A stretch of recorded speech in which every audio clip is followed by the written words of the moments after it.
bonjour à tous, bienvenue à cette nouvelle émission du plateau télé Sud Agro Industrie, le salon des industries agroalimentaires du Grand Sud. Une nouvelle émission consacrée au traitement des effluents et pour cela nous avons deux intervenants avec nous.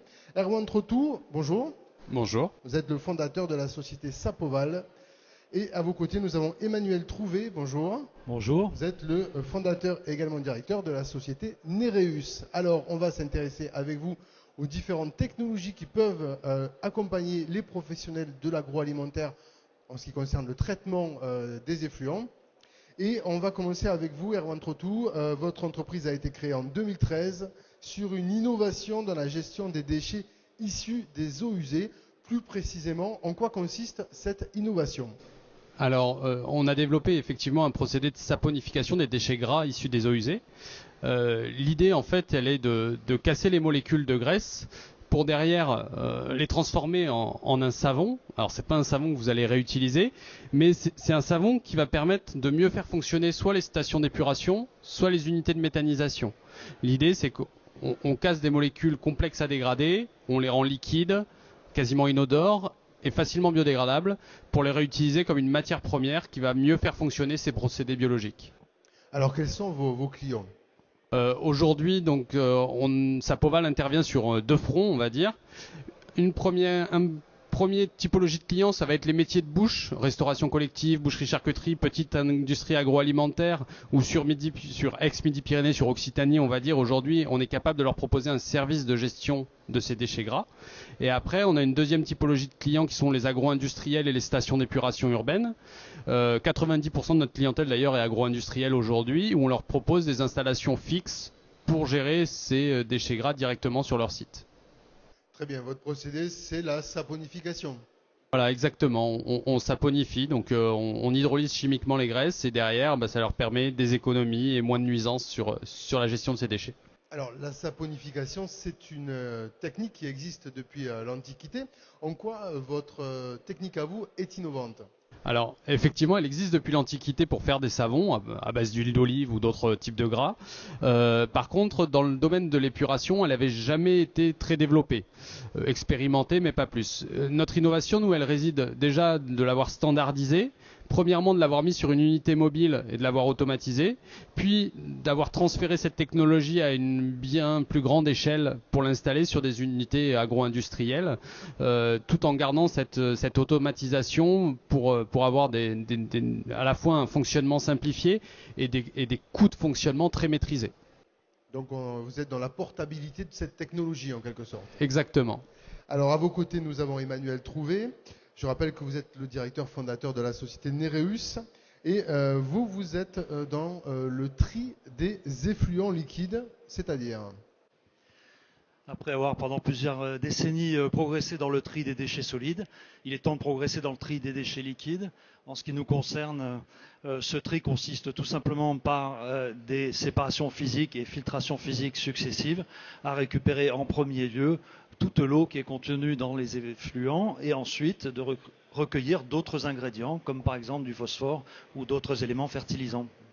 Alors comment ça fonctionne ? Vous triez les liquides, mais comment vous faites ?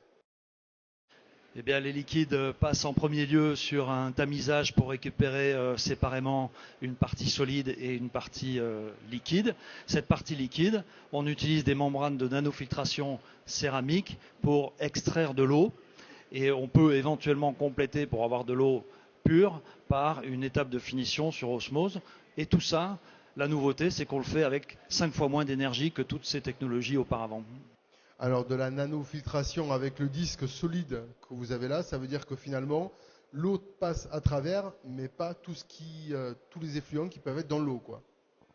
En ayant effectivement des pores, des trous dans la membrane de nanofiltration si petits, quelques nanomètres, ça permet de retenir aussi bien les bactéries, les virus, les prions et d'autres micro-organismes, et ça permet de retenir la plupart des micropolluants et donc de recueillir pratiquement de l'eau pure. Attention, vous ne faites pas de traitement des eaux usées. Non, on fait beaucoup plus simple. On commence d'abord par trier et effectivement, c'est sur une ultime fraction concentrée qu'on peut, à ce moment-là, dans des beaucoup plus petits volumes, se consacrer au traitement pour les dernières molécules qui sont difficiles à éliminer. Emmanuel Trouvé, quels sont vos clients?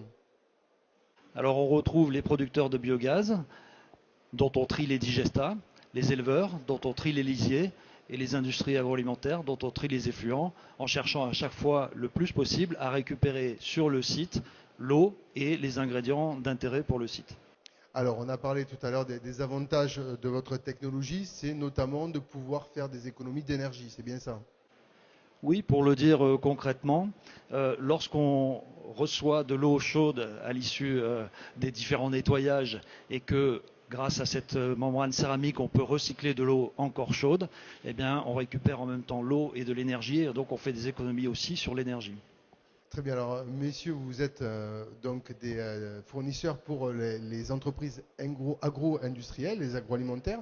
Quelles sont les problématiques de vos clients, Erwan?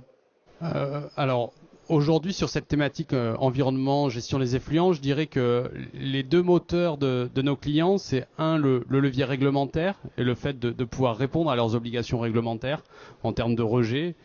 On parlait de carbone, d'azote, de phosphore. Et deux, il y a le levier économique.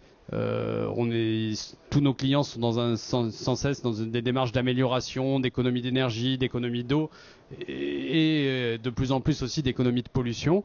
Donc ça va être les deux gros besoins, on va dire, et sur lesquels on peut travailler de multiples façons. Très bien, Emmanuel Trouvé.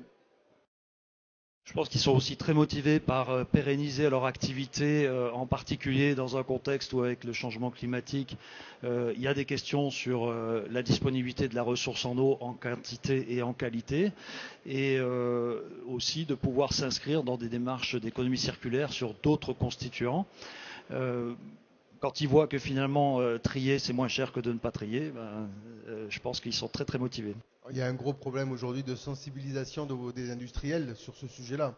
Ils considèrent toujours que le tri, c'est un poste de coût, alors que ça peut devenir un poste de profit ou en tout cas d'économie de charges pour eux, finalement.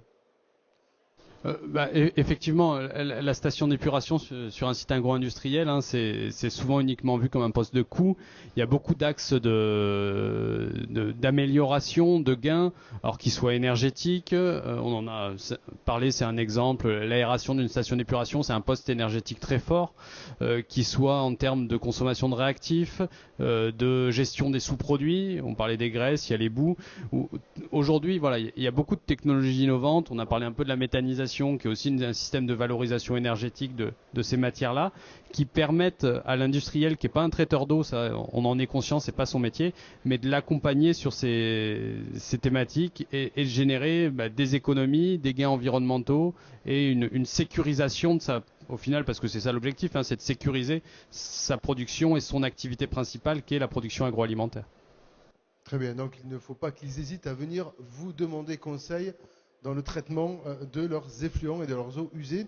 Messieurs, merci pour vos renseignements et évidemment on retrouve toutes les informations vous concernant sur les liens qui sont fournis avec cette émission vidéo. Merci à vous, à bientôt. Merci beaucoup. Merci beaucoup.